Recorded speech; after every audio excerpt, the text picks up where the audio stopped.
Forum of Trajan, which is very fancy. I want you guys to notice that we have half dome here with these semicircular forms.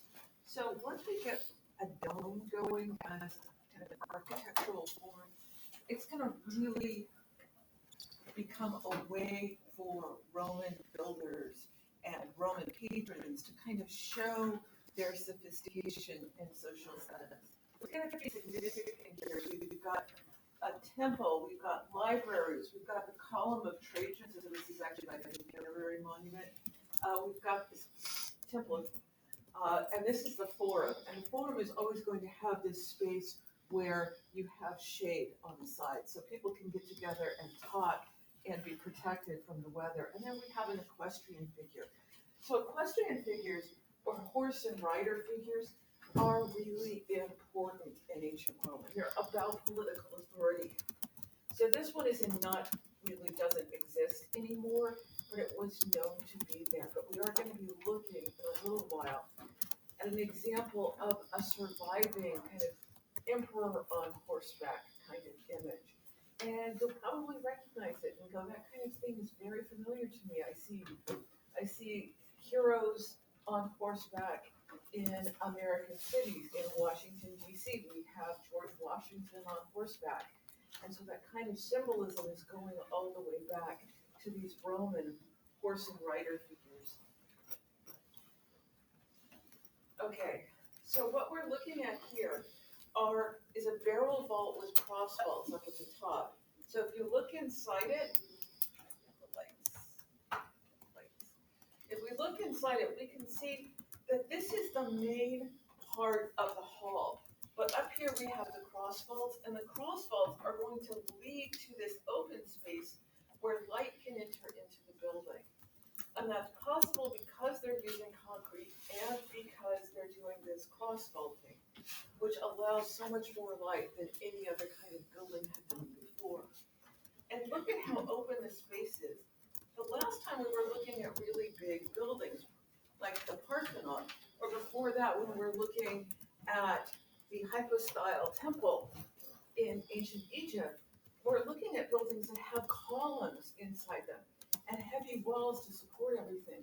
And what this vaulting does is it opens up space and makes it less visually cluttered and easier to kind of imagine yourself moving around or placing things in it.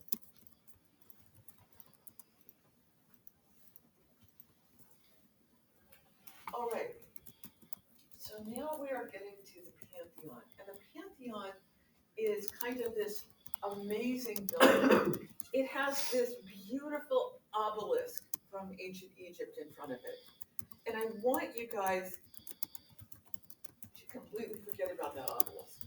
This was raised in the Renaissance around 1550.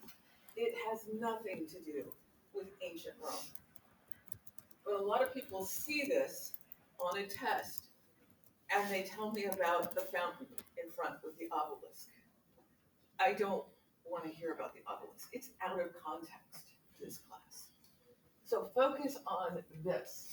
So what happens is that basically this building has to be rebuilt. There were two previous buildings on the site. They were both temples. The first one was erected by this guy, Marcus Agrippa. He was supposed to be the Caesar, or the new emperor, after Augustus passed away. But he got the flu and he died. So that's where the French get their word for flu, which they call the grippe. It's named after Agrippa.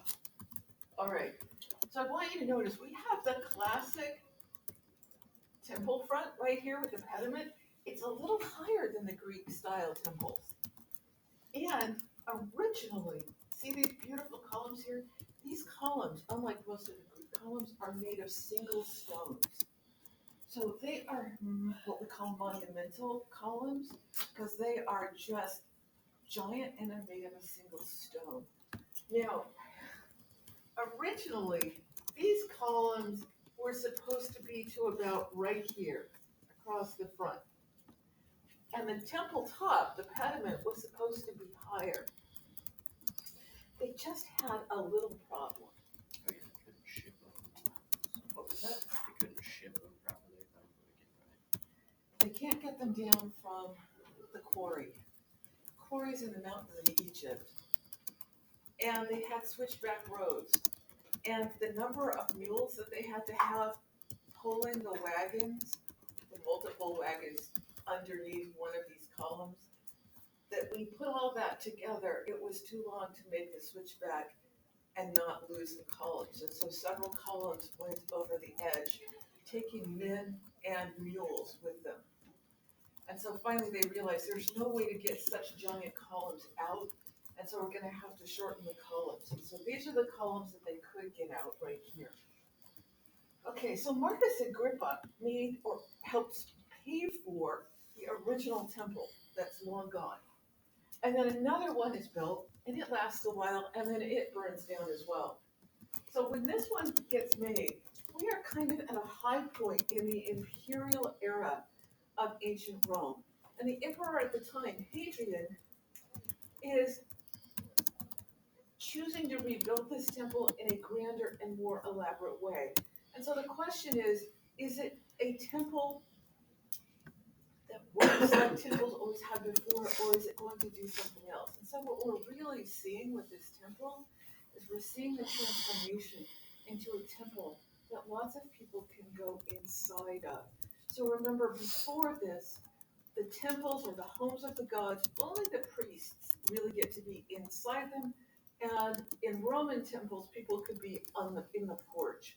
But now they're including the porch, they've still got it. It still kind of looks like a Greek temple in style. The Romans have reinterpreted, but it's changed up a little bit. And what they change up about it is they're going to connect the front of the building that looks Greek to a giant cylinder with a dome. And so you can just see the dome up here.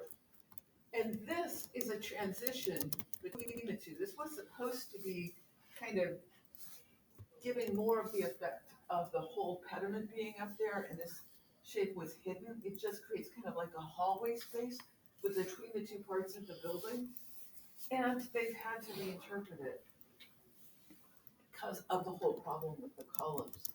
So on the exterior, we can see right here and right here that we have different layers, basically 3 floors worth, what we would call floors or stories today. But it's much higher than that. So here we're looking at a cutaway version that shows you that you can fit an entire sphere inside this, and it just perfectly fits. A huge sphere that's about 142 feet high and wide. So that's tremendous. And let's take a look at a more elaborate cutaway version that shows you kind of a view into the interior. So we've got this space right here where they have columns, but the columns are around the outside of the room inside the building. The next thing I want you to notice is that they have these kind of niches. So niches are like shallow, half-domed areas inside the walls. You can see one right here. They've got those going through. Now, if we look at the cutaway right here, it's kind of hard to see. So there's a really good chance, by the way, that the Pantheon will be on the exam in some way. So you want to write that down as hint for the exam in your notes right now. Okay, so we've got this lovely thing right here. This is this niche area, and it's basically creating a very shallow barrel vault. And that's helping to use the power of vaulting to reinforce. And those are going all around the building.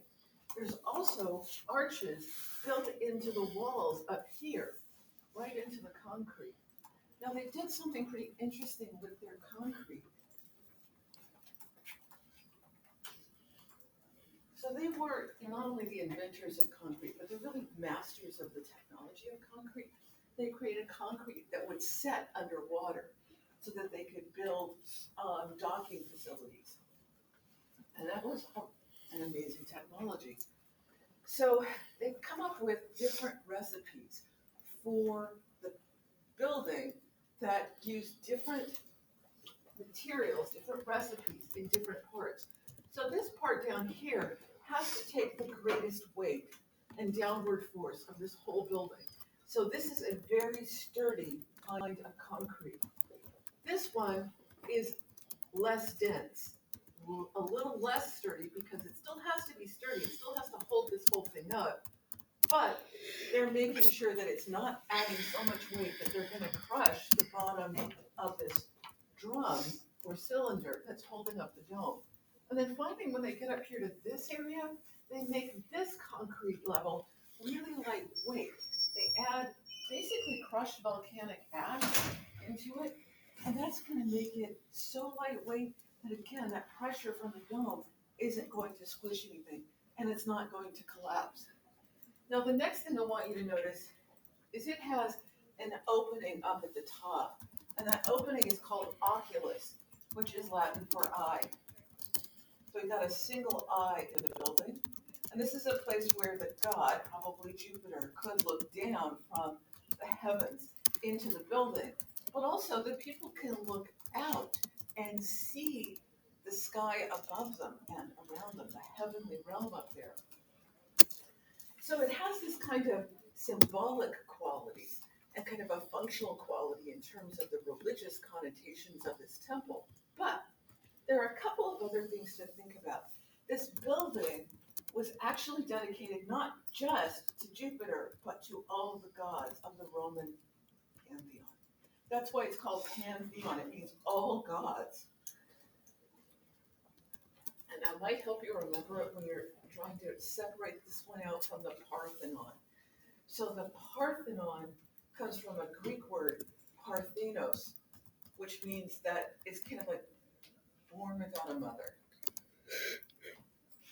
Not born the right way, not born kind of from a mother's uterus. Because Athena, remember, it comes from her dad's head. And this is the pantheon, and pan means all. And all, in this case, is round. So I don't know if those tricks help you, those strategies for remembering, but this is also another one that trips students up, confusing the Parthenon with the Pantheon. So if you were to talk to me about the Pantheon and tell me about how it's involved in the Persian War and the Delian League, I would be so sad. Okay, so let's take a look at this hole again. This is actually up there with a special ring made out of brass or bronze. And this ring is kind of cool. It's what we call an expansion ring. And this ring is up there, and in its ring state, it's separately cast pieces put together and then lowered into place. And when they put it into place, it starts pushing outward against the concrete of the dome. And so it helps force the dome to stand up. So in technical terms, they weren't sure about a dome working, and so they wanted to put this ring in there and have the opening in the sky so that they can be pushing back and stabilizing any downward pressure the dome might create. Does that make sense? Okay, so when you're talking, if you get an exam question on this one, you're going to want to be talking about the technical qualities as well as the social historical qualities. Yes? What was the ring made out of again? The ring is made out of bronze. Okay, here's another totally cool thing about this building. If you have an opening in the ceiling and it rains, you're going to get water inside the building. And sometimes it even snows in Rome. So slush inside the building. So they've got to get this out of the building because otherwise it's going to sink into the subfloor and it's going to cause the whole dome to collapse. And given how high this thing is, 142 feet, this would be a catastrophic disaster if the building goes down. And so they very carefully put in drains all around the outside, and then they sloped the floor so that a water coming straight down in a storm, for instance, will hit the floor here and then flow towards the drains. And then the drains went to the big sewer lines that were outside and carried that water away. So this was not something that was that common, this idea of being concerned about undermining the footing of your building.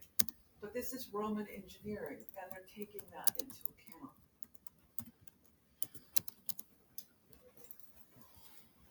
Okay, now we're looking inside the building, and we see that going all the way around the inside of the dome, we have these things that look like squares, nested squares. They're kind of hard to see, but right here we have like 3 different squares stacked inside of each other.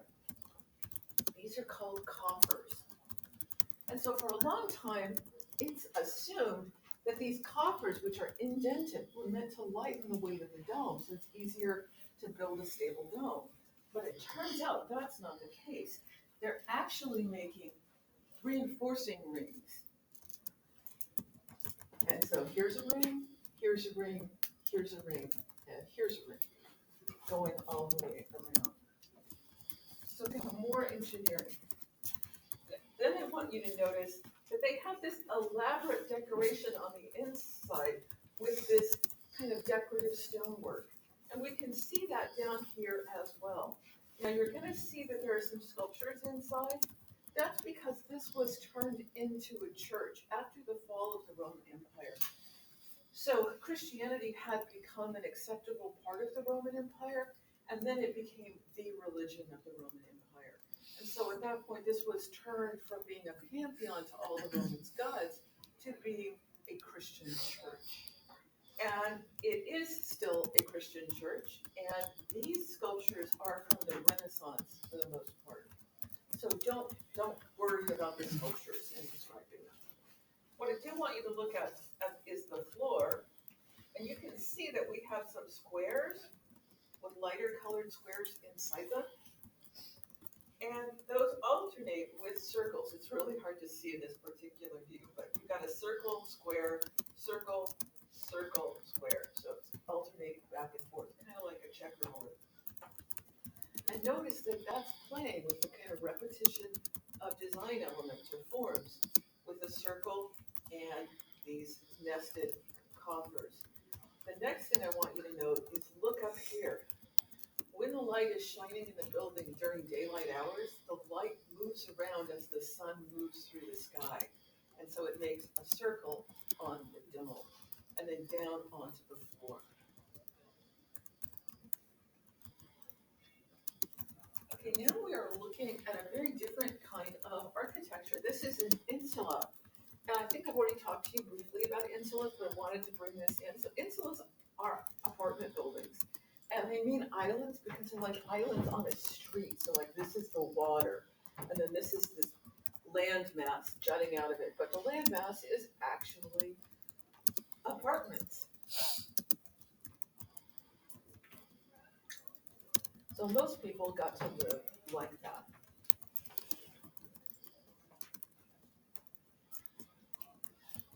Now, about every 7 blocks, they had a fountain.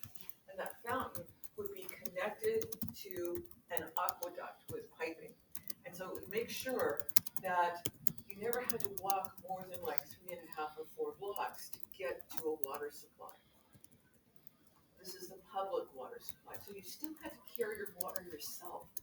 So what started happening is that the aristocrats and the wealthy people started paying other people to dig a new line and tap into the water lines that were going to these public fountains that supply the water to everybody else. And this is cutting down on how much water is available.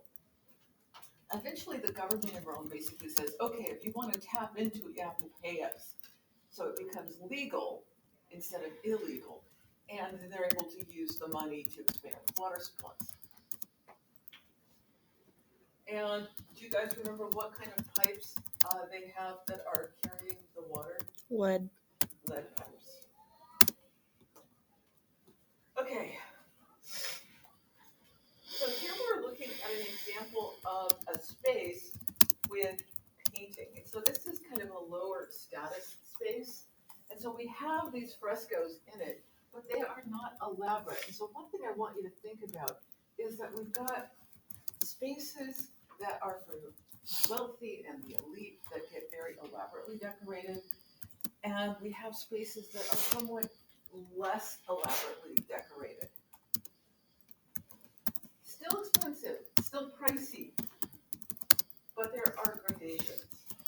And we see that in our own culture. There are people who buy really fancy cars and really fancy clothes. And they pay amounts for clothes, like a pair of jeans that cost $3,000, that I would never. So, art being used as social markers.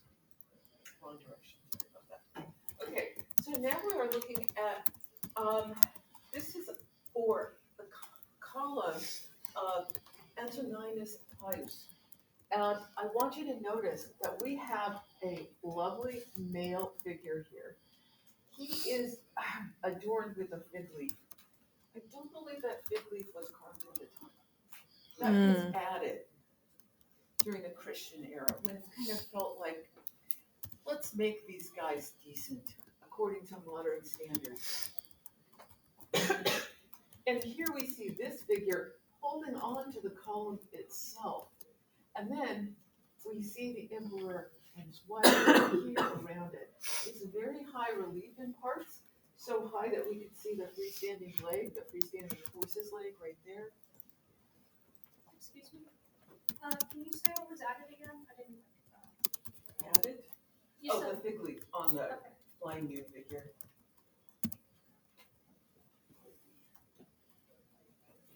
Okay, so this is a decursio, which is basically a description of an event that happened that's on the column. And so what the emperors would do is before they died, they would sort of commission what they wanted their monument to look like. So remember, these are not just emperors, they are also gods. And so they're kind of requiring that they have a historical account of their successes that be remembered. And one of the interesting things about this is here in the United States, we have presidential libraries.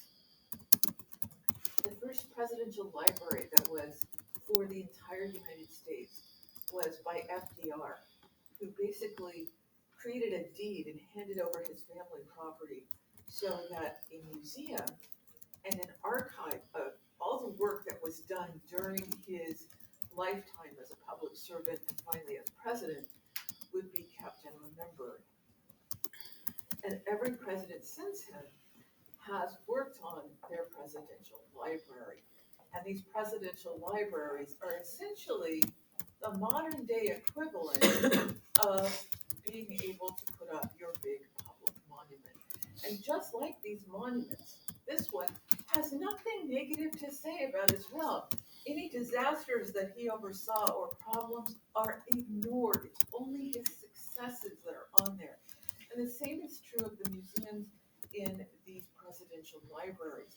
They only talk about all the good stuff the president did by the standards of that president, and they don't talk about any of the negative stuff. So it's kind of a form of propaganda, Yeah. and we might call it archives of spin. What were you going to say? I was going to ask if it's propaganda.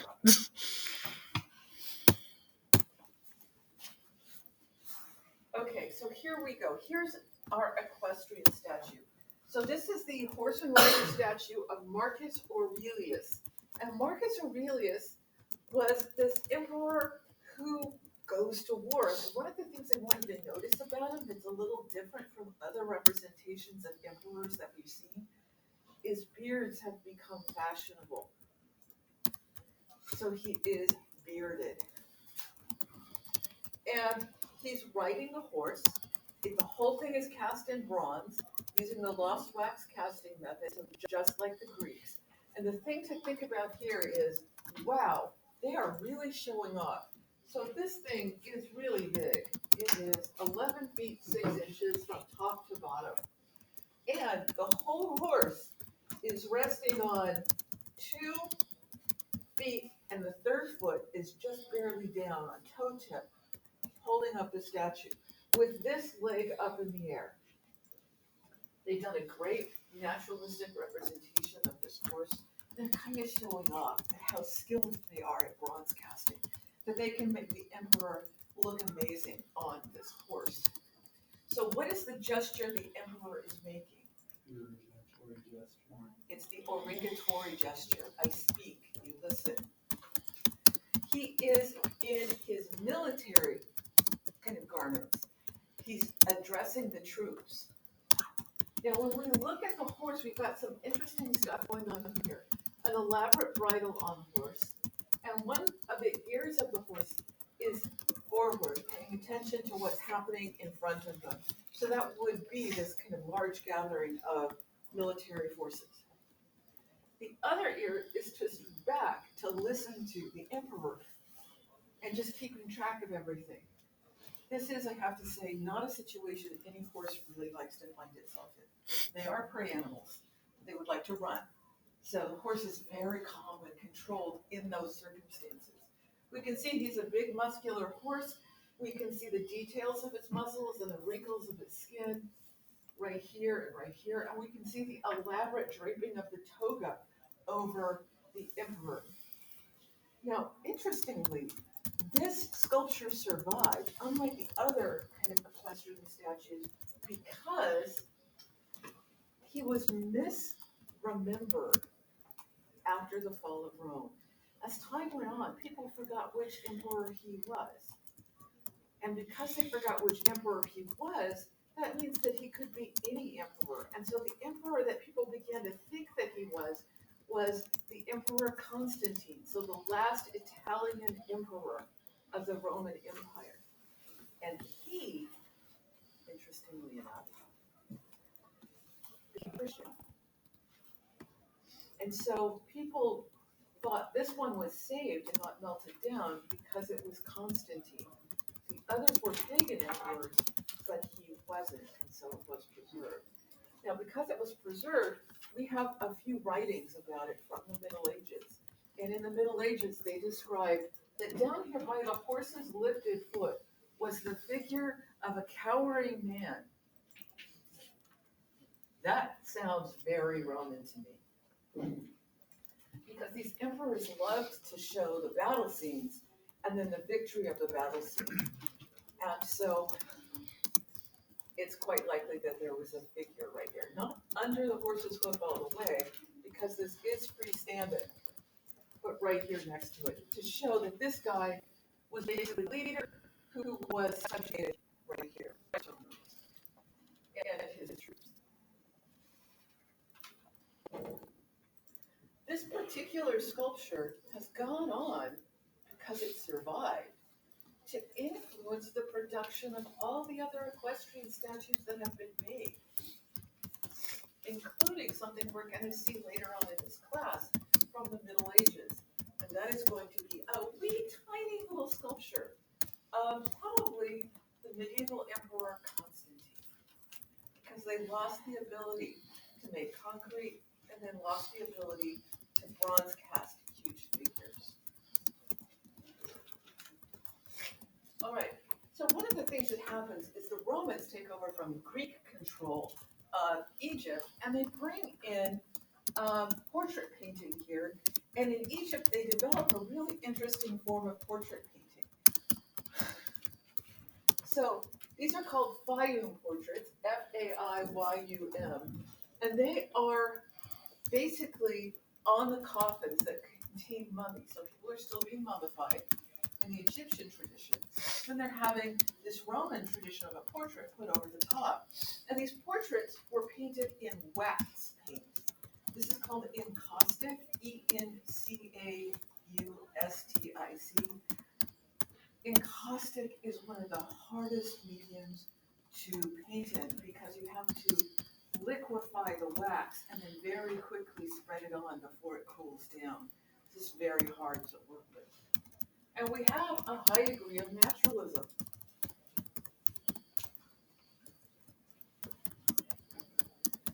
Here we have an emperor who was known for his love of gladiatorial combat and participating in it.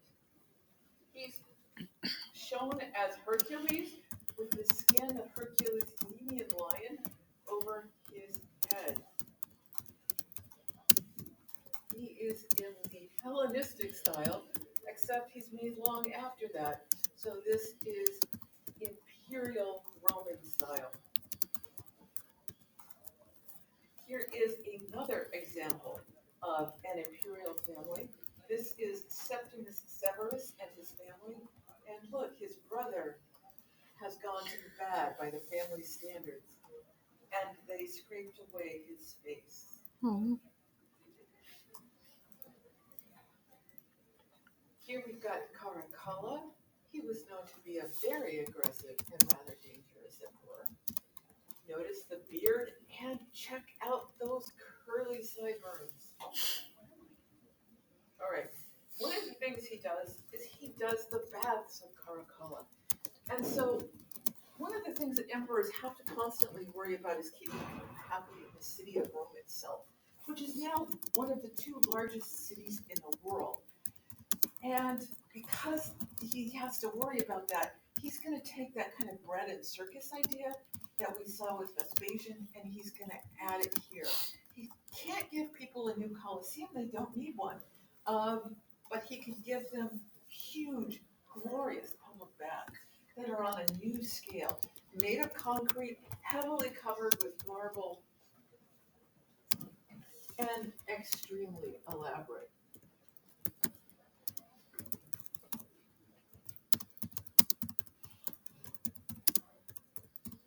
Then Diocletian, another emperor, comes and he commissions another big public bath.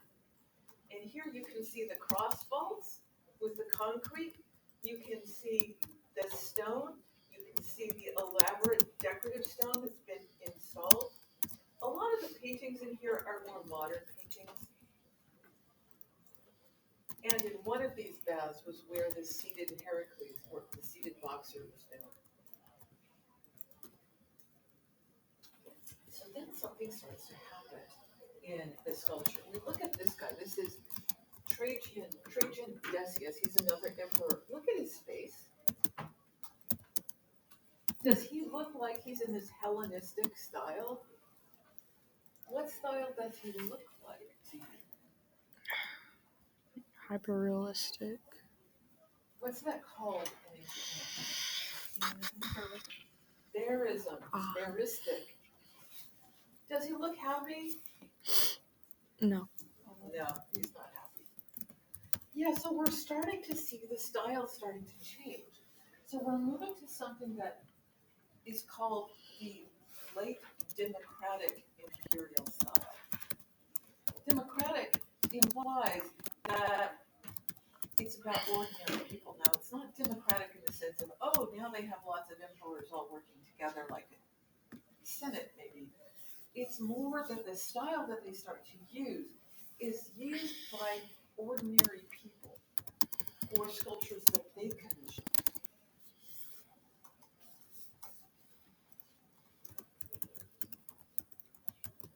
All right. Okay, this one's just weird as heck. There's something wrong with his head. But he doesn't quite have this idealistic body going on with him. Another emperor. Now we look here, and this is called the Ludovisi battle sarcophagus. And the Ludovisi battle sarcophagus is filled with dynamic energy. It looks beyond Hellenistic. It's full of relief carvings, and every single inch of it seems to be filled with battles happening. This guy's having his throat cut. He's falling down to the ground. This guy is falling off his horse who is down. This guy is falling down after he's been killed. Here is the hero of the piece coming in. And they're just so densely stacked. This is like a virtuoso sculpture. And it's a sarcophagus. So sarcophagus means bone eater. So this is what you would put a coffin in. Instead of burying someone in the ground or cremating them, you put them in a sarcophagus. This was made for a very high status aristocrat when he died.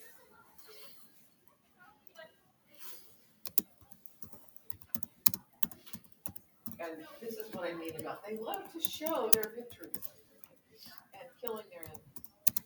Okay. This is another sarcophagus, and this one's a person who's less about the heroic war stuff.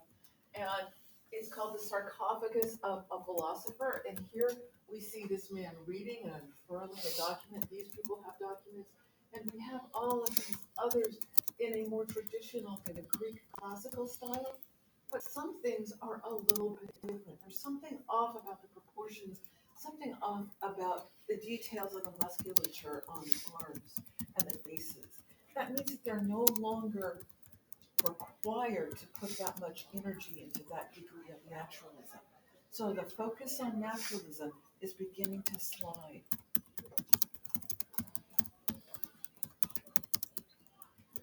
And now you can really see that taking off. So at this point, they've had a lot of trouble in the empire and ruling the empire. And so at this point, they've decided that they're going to have, rather than one emperor, they're basically going to have four. And they call them the tetrarchs. And this is the four tetrarchs. This is from a sculpture. They were on a building and they were kind of, I think, two at one side and two on another side. That building's been lost, and so the two sculptures were saved and they're kind of put together for public display. And if we look at the tetrarchs, it's really hard to see the differences between them. They look really, really similar. We have a beard and we don't have a beard. We have really big eyes. Would you say that their proportion is accurate for human beings? No, Why not? What's not right? heads look way too big. They look a little short. I like to call this the short and stubby style. And yes, their heads are big, their eyes are big. This simplification is the democratic, late democratic imperial style.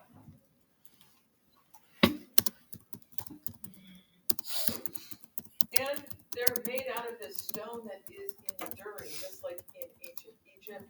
It's made out of porphyry. It will last 4,000 years. Okay, so we finally get to the last Italian Roman emperor. His name is Constantine. And he had a colossal figure made for him. Now remember, we looked at that colossal figure a way back. That was a reconstruction of the figure of Nero that was 108 feet tall. This one's only about 35, 38 feet high altogether when it's in all of its parts. So not nearly as kind of impressive in its height.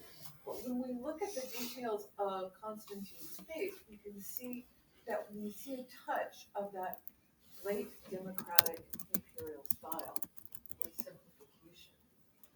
Look at the size of his eyes, especially. Look at the simplification of his hair. When we were looking at the Ludovisi battle sarcophagus, that thing was filled with naturalistic detail, and here, not so much. Now there is still being made this highly naturalistic, typical imperial style of ancient Rome, right at the same time that they're making this. This is becoming the new fashion. Okay, so now let's look inside. So briefly to tell you the story of Constantine. Constantine's father was one of those four tetrarchs. And his mother was a Roman woman, an aristocrat, who had become Christian.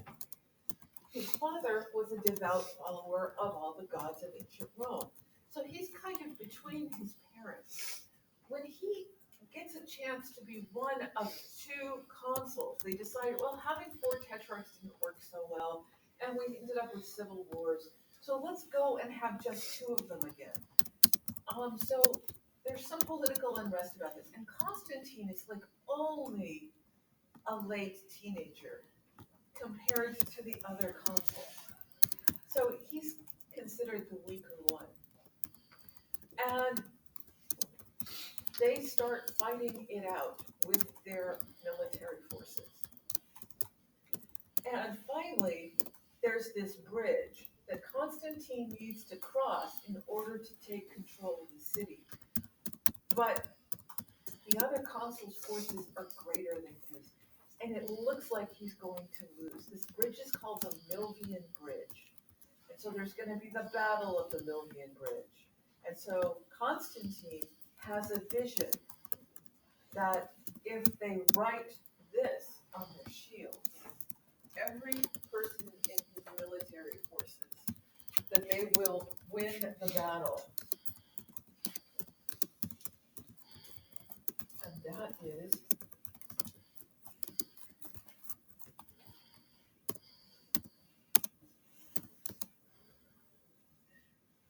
and this is called an XP.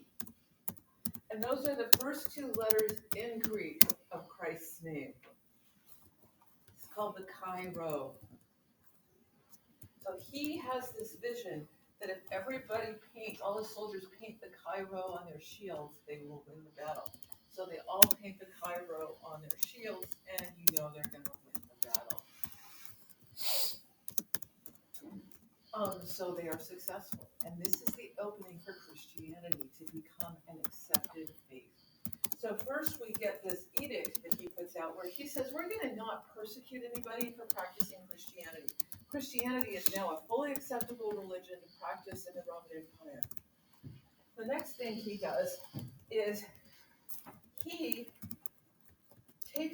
he takes over, he has this court space, this like court building, literally like a law court, that Maxentius, the other consul, had been building. And it was supposed to be the basilica, which is a law court, of Maxentius and Constantine, but then Maxentius is dead.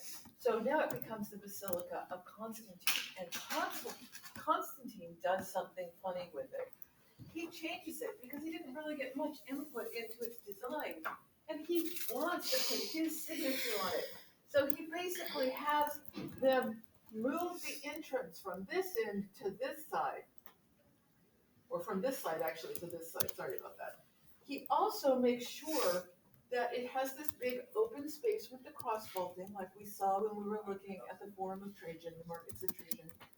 And you're going to come into this building, and remember, it is a law court. You know, every citizen of Rome supposedly had the right to petition the emperor to hear their case if they had a law case in a basilica. And most of the time, the emperor was like, "You're kidding me, right? I'm so not going to do that." But they would always have a sculpture of the emperor there, so that this kind of symbolism of the emperor hearing your case was in place. And so here we see this sculpture of the emperor, and he's got his hand up, he's pronouncing judgment, it's the arrogatory gesture, and we have a half-arched niche right here. And I want you to remember all this because this is going to become the model for Christian churches in Western and Central Europe. This law court. So it's called the New Basilica or the Basilica Nova. Now, Constantine has become Christian. He's taken a gift of a lot of his personal wealth and he's handed it over to a group of Christians within Rome itself. And he's given them a gift of land where St. Peter, who was supposed to be the leader of the Christian faith after Christ died, Christ said to him, "You will lead us, and I give you the keys to my kingdom, that you will guide people to my kingdom in heaven." And so Peter goes to Rome to try to convince the Romans to become Christian, and at the time this was illegal because he's basically saying Christ is a God who's above and beyond the emperors who are God. So he gets put to death. And right before he's killed, he says, "Please, please, please, don't kill me like you killed Christ, because I am not as good as him.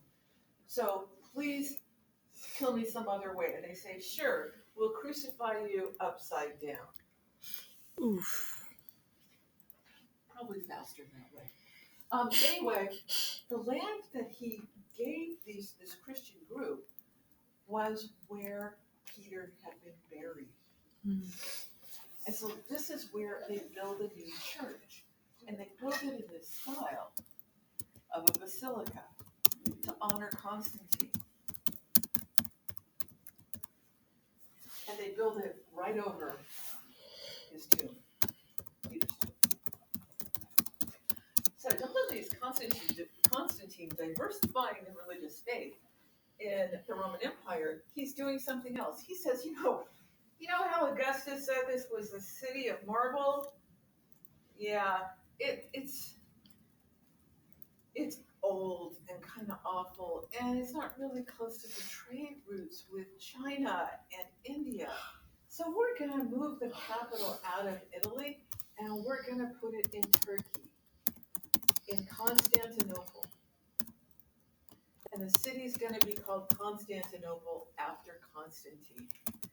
And in the process of building this city, almost all of the military forces leave to go protect the emperor in the new city and to fortify around that area. This means that they don't have the kind of literally danger control in the city anymore. A lot of the aristocrats and the wealthy elites, they leave the city too. And this leaves the city impoverished and without the protections that they were used to. And this is what we call the decline of the Roman Empire. Because now, once they get to Constantinople and they're building a new city, they're going to call it the Byzantine Empire. So the Byzantine Empire is really the Eastern Roman Empire after they move out of Italy. Okay, we're going to stop right there. Oh, let me show you this. This is an arch that he has erected for himself before he leaves. He needs a triumphal arch too, but at this point, they don't have the time or the resources to make him a fancy new arch. So they make it out of concrete, and then when it comes time to decorate it, they basically go and find all the other imperial sites that are falling into disrepair, and they take the sculptures and the relief sculptures off those, and they recycle them. Now, some of the things that they put up are new, but a lot of them are just recycled.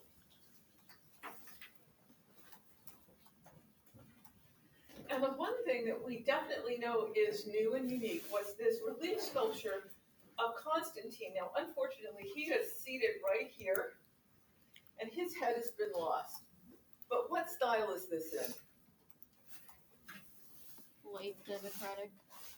Late democratic, short and stubby style. Big eyes, big head, less detail. Honestly, look at the drapery folds. They make any Greek sculptor faint. All right, so that does it for our lecture. Now we're going to spend about the next 10 minutes working on our lovely, gorgeous essay cards.